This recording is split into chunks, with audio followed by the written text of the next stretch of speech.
Welcome back to another edition of the Night Report podcast. I'm your co-host, Mike Broadbent. Joining me once again is my co-host, Richie Schneiderite. Richie, we got a fairly loaded podcast for everyone today. We're going to discuss Jalen Miller and other possible roster moves this offseason. We're going to discuss the transfer portal in candidates. We've had a few rumored targets they're reaching out to and maybe even visiting. And then we're going to talk some assistant coaching rumors because it sounds like some of the basketball assistants are interviewing for other head coaching jobs, which is always a nice thing when your assistants are coveted for other jobs, but not always great for continuity, which is what Pike really seems to like. Let's start off at the top, though. Jalen Miller has announced he's entering the transfer portal. He was a backup guard for the team. He's been at Rutgers for 2 years now. He was a kid who, he was a very pesky defender, but just couldn't really seem to put it together offensively. What are you hearing about his departure? Yeah, this really shouldn't come as too much of a shock to people. He's an end of the bench guy. I don't want to pick on him or anything, but there was 13 scholarship players last year. I think he was probably number 11 or 12 on the bench. He didn't play a ton. He was supposed to redshirt year one. He was defensive first. And even then, he was a solid defender. He wasn't a phenomenal defender. He wasn't like Jacob Young-esque or anything like that, but it makes sense for him to kind of drop down a level and go play somewhere else where he'll get more significant minutes. Maybe Fairfield. Jay Young's right around the corner. He could probably use a defensive guard, I'm assuming. I have no idea what their roster looks like, so I'm just making an assumption there. But, I see him dropping down a level. He's still got 2 years to play. He's from Maryland, maybe one of a Loyola Maryland or something like that. But this one's not too much of a shock, and I don't think really any of the transfer outs, because we're going to expect more in the next couple of weeks or next couple of days even. And I don't think it should really shock anyone of who transfers out at this point. Yeah, I don't want to speculate on names, but I think there'll be at least one more, probably more like 2 or 3 more, if we're being honest. But let's talk about a couple guys who could leave because they're pursuing a professional career, and those main two are Paul and Cliff. Start with Paul. What are you hearing about Paul's potential return to the roster? Yeah, so what it sounds like is after that loss, Paul kind of stayed away from the facility a bit and tried to kind of regroup a little bit and just get in the right mind space. Because it is tough. It's a long season, and obviously things didn't go the way they wanted to. They wanted to make the tournament. They were right on the bubble.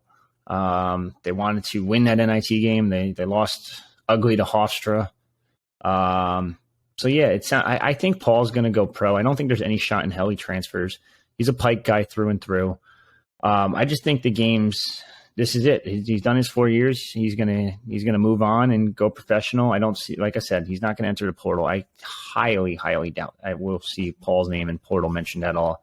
But I could see him going pro, playing overseas. At this point, overseas, they love tall guards. Ever since Luka came out, and Luka's been dominating the NBA, everyone wants a 6'6" point guard. Here's a 6'7", 6'8" point guard. Have fun, and he'll make some serious money over there if that's his choice. If not, he could pursue more of just a career in the professional world over here. He's done a great job with his foundation already. He could do something with that and kind of keep building on that, and it's up to him. But I do think his time at Rutgers on the hardwood is coming to an end. Yeah, and he was banged up a lot this year. Obviously, he had that shoulder problem. It was never announced what it was. It looked like he separated his shoulder at one point, and then I think against Nebraska, it looks like he re-injured that shoulder. It was a shooting shoulder. So it wouldn't surprise me if, turns out he was playing on a partially torn labrum all year, which is obviously not ideal for a guard. Okay. I think he probably needs some time to mentally and physically heal up before he can make a decision. I mean, it's so hard when you're so in the moment to, decide whether or not you're coming back to put yourself through another year of a very, long season.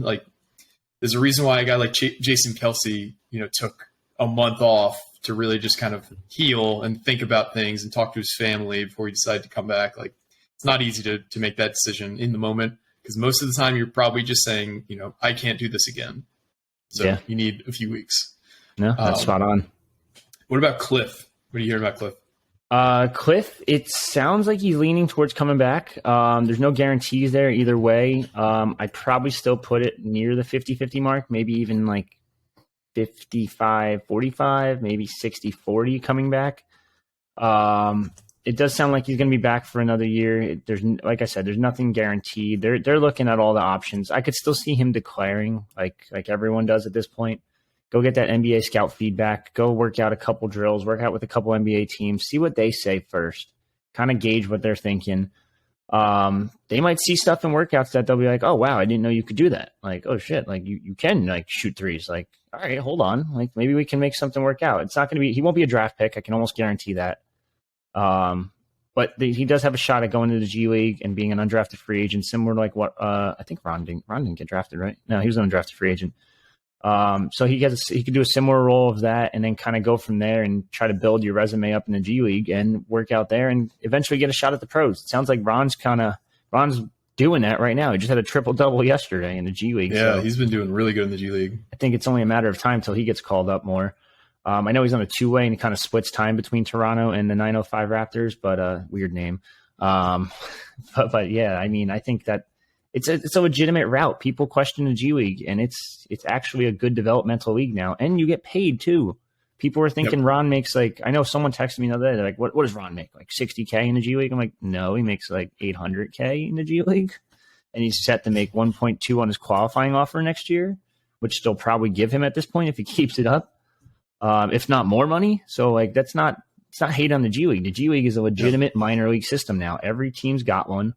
And it's developing into something legit, and it's a legit option for kids after 1 year of high school. Actually, you don't even need to. You can go right to the G League now and play for G League Ignite, or just go play a year of college and then go to G League and go from there. A lot of guys have developed there, whether it be coaches, whether it be players, and it's a legitimate league. So I think it's going to be tough to keep him away from that. So let him declare, let him take his time. I don't think we get an answer on Cliff for quite some time, to be honest with you. Yeah, plus another complicating factor is, a lot of these guys can make NIL money to kind of, offset, not being professional. Cliff does not have that luxury because he's here on a student visa. One way to get around that, obviously we all saw the CBS special of Cliff donating his money, which is awesome. But one way to get around that is you can make money in your home country. So there's a rumor that I know that there's going to be a foreign trip this summer. Mm-hmm. But the rumor is it's going to be Africa, which would make sense for Cliff, so he could actually make money in Nigeria.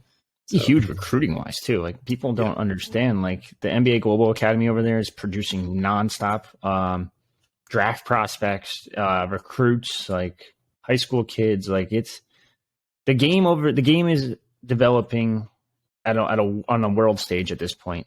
Europe's producing at a crazy rate now. You're seeing guys like Luka come over from the Euro League and just dominating.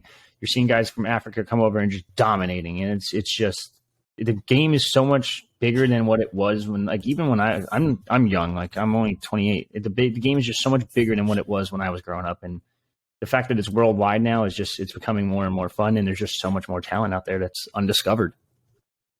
Yeah. If you just look at, all the MVP candidates right now, and the last 4 MVPs, Jokic just won 2 straight. The 2 before that were Giannis. Like the other top guys in the MVP conversation, Luka, who's from Europe, Embiid, who's from Africa. Like this is a truly international game, and it's not just like the one-off Dirk, dominating thing anymore. Like half of the stars in the league are from other countries. Yeah, so it's fun. So let's pivot to Rutgers targets in the transfer portal. It sounds like Rutgers and Pikel will be more invested in the portal than they ever have. This sounds like they're at least looking for 2 guys this year, possibly more. Let's start with big men. You guys we just put an article out today talking about John Hugley. I think Zach Smart wrote that article up. So let's start with him. Sounds like Rutgers is targeting at least 1 big and 1 guard. So let's talk about John Hugley. Yeah, I know he's listed as a forward per most people. Everyone sees 6'9" and they think forward. That's not a thing. Cut it out. Like he's 6'9", 265. If you play forward, you're getting burnt nonstop. Like He is a big boy. He's a big man. He kind of reminds me a little bit of Woolfolk in terms of the same high school, same size for the most part. Obviously, has more weight than Woolfolk. But he's also a fifth year guy. But he had a pretty breakout sophomore campaign last year, I believe it was. He had 15 points per game, 8 boards a game, a true double threat, and would definitely help out at the center position. Now, I think that one's a little more dependent on if Cliff comes back or not. If Cliff doesn't come back, then that center position's wide open, and you're going to be able to recruit a pretty good big man like a Hugley or someone else.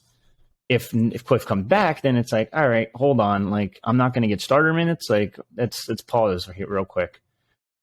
He has a ton of interest right now. He's got Arizona State, Michigan, Oregon, Cincy, Dayton, Georgia Tech, Wisconsin, Butler, West Virginia. I could keep going on and on. The common denominator between most of those names is NIL. It's the name of the game right now. So you would also have to probably give him a significant NIL package. I know that's what most guys, that's what they're asking for. Like Pike said it before in press conferences. That used to be the number one question was, how many minutes am I going to get? Now it's like, hold on, how much money am I going to get paid first off? And it's like, for 1 year, some of these guys are getting like 150, 200K. And it's like, shit. Like, yeah, like you were telling me, off pod, and we're not going to say the name of the school or the name of the player, but there's a local player who entered the transfer portal recently and already has an offer of $75,000 and a car for a non-Power 5 school. And it's not even like a blue blood non-Power 5. It's not a Memphis or a Houston we're talking here. It's like a run-of-the-mill non-Power 5 school. So those are the kind of offers you're getting, even at the lower level of D1 programs. It's crazy. And that I've heard that. I've heard this other kid got $150K in an apartment for the year. This other kid got $125K in a car. And it's like, these aren't even Power 5. These aren't high major kids. Like, goddamn. Like, so it's tough. It's definitely going to – the money is what is talking. And you heard it on our last pod. Richard Kent said it. NIL is all portal right now, and that's all that matters. Like high school kids, yeah, they're getting their chunk of change here and there, and the big names especially. But it's all portal, and that's going to be the new norm going forward. Yeah, and Hugley, to kind of close it out with him, he's had some really big offensive outbursts while at Pitt. He's got multiple games of 25 plus. He had a career high of 32 points against Boston College last December. He only played 8 games this year. I think he basically decided he's transferring mid-year, so he would have 2 years of eligibility remaining after this year. Sounds like Rutgers is really in on him. Let's go to another big now, though. Let's talk Jamille Reynolds. He's a kid out of Temple. He obviously had a really good game against Rutgers this year when they played. He had 17 points and 9 rebounds. There's a rumor that Pike flew out to go see him because he's originally from St. Petersburg. That's where his family lives, so flew out to see him last week. What are you hearing about Reynolds? Like you said, Pike went out to see him apparently. He wants to be in the Big Ten is what I'm told. He's a legit big body. He's 6'11", 280. He's like Cliff, but with like 50 pounds on him. He is just a big boy. Now, his numbers don't pop off the charts, but he did have a good game against Rutgers, so I would be confident in him coming in and being a legitimate starter for a year. I think actually he has 2 years left. I take that back. Interestingly enough, he started out at Central Florida, then transferred to Temple, and now he's looking for a new home again. The Big Ten makes sense for a lot of these guys, these bigger, bulkier big men, because no other conference plays like that. It's literally the Big Ten. That's it. So most of these big, bulky dudes are going to try to go to the Big Ten and become starters and try to be the next Zach Edey or the next Hunter Dickinson. And it's like these guys, like we've said it time and time again, these big dudes, they're good in the Big Ten, but they're not good versus other teams. They're not NBA caliber guys. So it seems like most of these guys want to go get that quick payday and go play in the Big Ten where they'll get significant minutes and probably get more exposure than any other conference. Definitely. Now I'm going to not necessarily talk about some bigs, but some wings, some guys who could probably play a little 4, but mostly are 3s. Let's start with Darren Buchanan. He was a guy that Rutgers recruited out of high school. He ended up at Virginia Tech. He redshirted this past year, but he entered the portal yesterday, and immediately Rutgers seemed to be on the top of his list. What are you hearing about Darren Buchanan? Yeah, so it's still relatively new there. Rutgers did offer him out of high school, out of Woodrow Wilson down in D.C. He's a true wing type, I'd call him. He's 6'7", 225, 230. He redshirted this year, but don't read too much into that because he did redshirt because that Virginia Tech team was stacked. They have a long rotation going, or short rotation, but they have a lot of depth there. I not really much to tell about him. He's just long. He's lean. He's a little raw. He's a solid defender though, and of course you hear that, and Pike's ears probably just pike up real quick. Get that? Perk up. But yeah, no, he's a decent shooter too. I think if Rutgers can get him and be a solid player, I don't think he's a starter right away, but I think he'll play some significant minutes, 100%. Maybe he could be a starter right away because I just keep forgetting that Caleb's gone, so there's no more wing really there, and Mag's recovering from an injury, so there really isn't a true starting three right now. So we'll see what happens there, but it's still relatively new. Not a lot going on right now. We'll have to wait and see what happens there. Yeah, so Buchanan's a kid out of DC as well. I know that there's Carl Hobbs has connections to the DMV. Pike's obviously coached at George Washington, so some connections there. But another interesting transfer target who seems to be at the top of a lot of teams' lists is Taran Armstrong. So he's a kid who's initially from Australia. Out of high school, he had 2 offers, one from Cal Baptist, which is where he ended up, the other from Rutgers. So Rutgers obviously saw something in him. He didn't end up at Rutgers. I don't necessarily know why, but what are you hearing with Taran Armstrong? Yeah, so it seems like Rutgers just had a ton of guard targets in that 2021 class, and they just ended up pursuing other people. Taran Armstrong is probably one of the better kids in the portal. I know other services have ranked him number 1 overall in the portal. But first off, he's got 2 offers out of high school, and one of them is Rutgers. At this point, just trust Pike's evaluations. Like, the guy knows what the fuck he's talking about. Like, He's a tall, lengthy guard, and I don't know what happened, but he grew 3 inches from high school to college. So yeah, he was taller. His Rivals profile lists him at 6'3", and the Cal Baptist site lists him at 6'6", 200. So yeah, so he definitely got bigger, taller. I think he was. I want to say that's the WAC, but I might be wrong. Whatever conference it is, he won like Freshman of the Year in 2022. It is the WAC. 2023. It is the WAC. Okay, so he won 2022 Freshman of the Year. He's put up some pretty solid numbers at Cal Baptist. Averaged what am I looking at? 11. 4.5 rebounds, 5 assists. Like, it's pretty good. His numbers took a dip this year a little bit, but he did have a great freshman year and pretty solid sophomore year. So I'd keep a close eye on him just because Pike has a relationship, and that's going to be one of the keys in the portal. We talked about this in football too.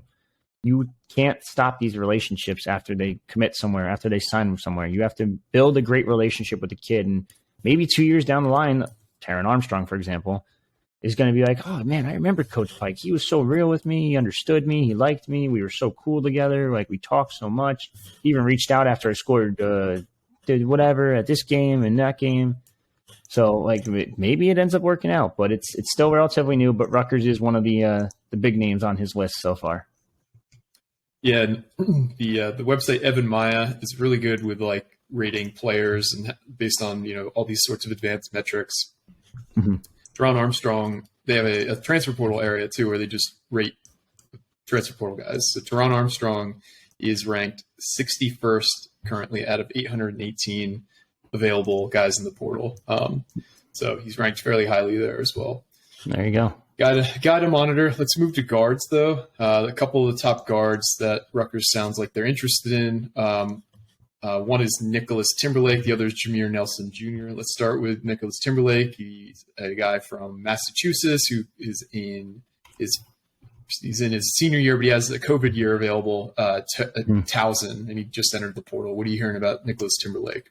Sounds like he's kind of leaning towards going towards the Midwest. Indiana's making a serious push for him right now. Obviously, Rutgers is on him, and so are several other big-name schools. He's a solid prospect. He knows how to score. 18 points nearly 18 points a game at Towson. Massachusetts native. I want to say you would think that he stays in the Northeast, but it sounds like Indiana's got the lead a little bit here. So we'll just have to wait and see what happens there. He hasn't scheduled anything official yet, technically, but he is hearing from a lot of big names. I think this is going to be a real tough pull for Rutgers. UNC's reached out. I know they want to get him on campus soon. The guys that are one and dones and have that kind of scoring are going to be really tough to pull because everybody's going to be after those guys. So I don't know how they're going to pull that one out, but I think he ends up elsewhere, to be honest. Yeah, he's got legit size. He's 6'4", 200 as a shooting guard. He's also a sharpshooter. He's shot over 40% from three the last 2 years on high volume. He shot last year 41% on almost 6 attempts per game. This year he shot 42% on almost 7 attempts per game. So this is a knockdown shooter, and every college in the country would love to have a kid like this on their team. Oh, of course. So tough pull, but Rutgers sounds like they were very interested in him. The other guard I mentioned, Jameer Nelson Jr., and yes, so you're hearing that name and you were alive in 2004. That is the same Jameer Nelson, his son, Jameer Nelson Jr., the obviously great point guard, college point guard at St. Joe's, and then later on the NBA. This is a 6'1", 190-pound kid. He started off his career at George Washington, below the Carl Hobbs connection maybe. Obviously, he didn't coach there, but he probably still knows people at George Washington. He transferred to Delaware for his last 2 years of college. He has 1 year of eligibility remaining. He's a kid who had a bit of a breakout year this year. He averaged almost 21 points per game, almost 5 rebounds per game, and almost 4 assists per game. And at 6'1", almost 5 rebounds per game shows that you are giving a shit and trying. He's also a fairly good free throw shooter at almost 78%. What are you hearing about Jameer Nelson Jr.? Same thing, one and done guy. It seems like it's going to be extremely tough. I heard Michigan's trying to push for him a little bit. I know Oklahoma State's making a push. Ohio State's making a push. I just don't see this one really happening. I think it's going to be extremely tough, especially NIL is going to be a factor, number one. Number two, like I said, these one and dones they're going to be so hard to pull. Like these guys are just going to go to the highest bidder, or they're just going to go to the highest named school at this point. Like, now there is a little connection there, like you said, with George Washington, because Carl Hobbs did coach there. Steve Peichel coached there under Hobbs. But I just don't see this one happening. I think it's going to be super tough. I know they're very interested in him, but there's just so many names that are pursuing him and so many others. Like it's these one and dones are going to be super tough. I think you're going to have to look for a guard that has multiple years, like a Taran Armstrong type dude. So we'll see what happens there. But he's also got his dad's name, so he's going to become an NBA prospect. It wouldn't shock me. He already averaged 20-something a game, almost 21. He's a very good player. Don't get me wrong. I just hope he doesn't go to the Big Ten because I don't think anyone wants to play against him. Yeah. So of all the guys we talked about, or maybe even didn't talk about, is there anybody that you're feeling really good about in the portal right now? Or is it still like could happen at any moment where Rutgers gets a commit and nobody saw it coming? No, I think it's more or less they're going to get some guys on campus to visit. This is still new. The portal's open for 60 days. So these guys just have to enter the portal in 60 days. Just like football, they have to enter. They don't have to commit in those 60 days. Now, mind you, some kids are already committing. I know Wake Forest got a kid. I think who else got a kid? Virginia Tech got a kid. I think there was Illinois or someone in the Big Ten got a transfer commit already. But I think you take your time. You kind of evaluate the options. There's going to always be better options, especially when these big name programs are done with their seasons, like whoever's in the Sweet 16 at this point. You're going to see others just enter the portal almost immediately as soon as their tournament runs are over. So I think you kind of wait it out. Maybe you look for Taran Armstrong. If Taran Armstrong wants to visit, you don't tell him no. If he wants to commit, you don't tell him no, but you take your time. The Copen State guard and then Tark is one I'd keep an eye on. He's a Maryland guy, played at Copen State. Pretty solid numbers, 12.5 points per game, 5.9 rebounds per game, and a guy that's 6'4" is very impressive to me. And we know Pike loves those guys. He has 1.7 steals per game. He's a pretty good defender.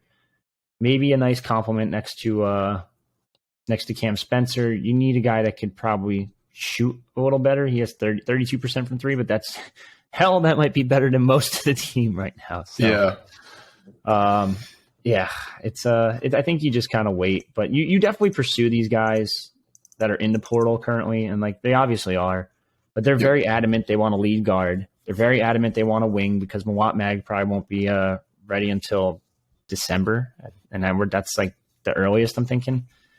And you want a big man because you don't know what Cliff's going to do. He might stay, he might leave. If you can get a big man that's willing to back him up, perfect. Or you get a 2-year guy and be like, hey, go behind Cliff for a year, and you're still going to get that 15 to 20 a game.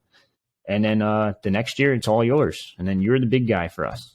So we'll see what happens. But it seems like this is going to be Pike's biggest portal haul ever. Yeah, so according to Evan Maya, in terms of just how many guys have committed, so the portal opened on March 13th, which is 10 days ago at this point, and 818 guys are currently in it, and about only 60 are currently committed. And of those 60, only 6 are in the top 100. So there's still a lot of really talented guys available. I do think that we're going to aim really high. Like, if we're just looking at the rankings of some of those guys, Evan Maya has Jameer Nelson ranked 17th out of 818. Jamille Reynolds is ranked 49th out of 818. If you look at Hugley, he's ranked 88th out of 818. So they're going after high quality targets in the portal, and I don't see that changing. So I'm happy to see Pike being very selective with this stuff. Obviously, we talked about Armstrong being ranked very highly as well. He's ranked 67th on Evan Maya, and another site has him number 1, which I think is a little crazy. Yeah, a little bit. So I think Pike realizes that the talent infusion is needed for next season if we're going to continue this postseason streak and also continue this upward trajectory of the program in general. Obviously, a guy like Baden Dongo, a guy like Gavin Griffiths is going to play next year. Jamichael Davis, I mean, he's a bit of the mystery box because I think he can play, but will he take a red shirt? Is that something that he's even interested in doing? We'll see. Yeah. But this roster will this will probably be the single biggest turnover that Pike has had since he's gotten here. So I just think we got to kind of let the pieces fall as they do, because we really don't know what this team's going to look like next year outside of Cam Spencer, Watt Mag coming back mid-season, and Derek Simpson playing a big role. Other than that, I think there's a lot of question marks right now. Yeah, no, that's pretty spot on. And we don't even know about the coaching staff, like you mentioned before. Yeah. Great Carl transition. Hobbs, that's the next topic. Yeah, there you go. Carl Hobbs has an interview elsewhere this week. I'm not going to say where because I don't want to burn any sources, but it's definitely something to monitor. We mentioned him with other jobs too. I think NJIT is a little low for him, so I don't think that one's going to end up happening. But it sounds like Hobbs is interviewing elsewhere too. So Hobbs is a popular name right now, and it wouldn't shock me if he left and got a head coaching job again. He's proven he can do it before at George Washington. It's kind of like an unwinnable job over there, so he did the best he could. Now, my biggest fear would be, will he take someone with him? And I think you guys all know who is pretty connected to Hobbs is TJ Thompson, who played 4 years under Hobbs. Hobbs' his guy, his go-to. It wouldn't shock me if this program hired Hobbs and then took TJ with him, and that would be kind of a blow to recruiting because TJ does have some serious connections throughout the country, whether it be Brush High School head coach he's close with, and Chet Mason. It's a big reason they got Woolfolk. I think TJ was also the lead recruiter for one of the 2024 commits. I forget who it was. It wasn't Bailey, but it was someone else. Was it Warren? I think he played a big part in Gavin too. Yes, and it was Warren. He was the lead guy for Delphon Warren as well. So definitely something to keep an eye on. I think Rutgers would pony up for TJ. It's just a matter of where does TJ's loyalty go with Pike or does TJ's loyalty to Carl? So kind of wait and see what happens there. Because Pike was there, like I mentioned, at GW when Hobbs was there. So it's interesting. We've heard Knight's name floated for a couple jobs, but I think Rutgers pays a lot better than – I shouldn't say I think. Rutgers does pay a lot better than most mid-major jobs, so I'm not too concerned there. I think the only way he leaves really would be for like a Pitt or like a big-name job, something like that. Yeah, and I fully expect those jobs to come calling eventually. Thankfully, Jeff Capel has righted the ship at Pittsburgh, and I say thankfully because I think he would go to his alma mater. And Knight has been referenced by a lot of the top recruits, especially in the class of 2024. He's got a very good relationship with the Harper family. He's one of the biggest reasons we landed Ace Bailey. He's got deep connections to his AAU coach. Mm-hmm. So it would be a brutal blow to lose Brandon Knight, and I think they'll do everything they can to keep him. Like you said, these local jobs don't pay they probably pay about a little over half of what he currently makes. So there's no reason, unless he really just wants to run his own program, for him to go to an NJIT level job. I think those are a bit beneath him at this point. Yeah, I posted on the board yesterday, just to put it in perspective. One of the better mid-major coaches is Jeff Bowles at Ohio. He makes $575, and Brandon Knight makes $600K currently. We'll make $625 going into. I think that actually activates in March for the next season. So he'll make $625 going forward, and I wouldn't be surprised if he got another extension, especially if with the way he's recruiting. I think he deserves it. The man's good at his job. He's earned every penny and then some. Yeah, totally agree. We ran through a lot of topics here. Is there anything else that you wanted to touch on before we sign off here?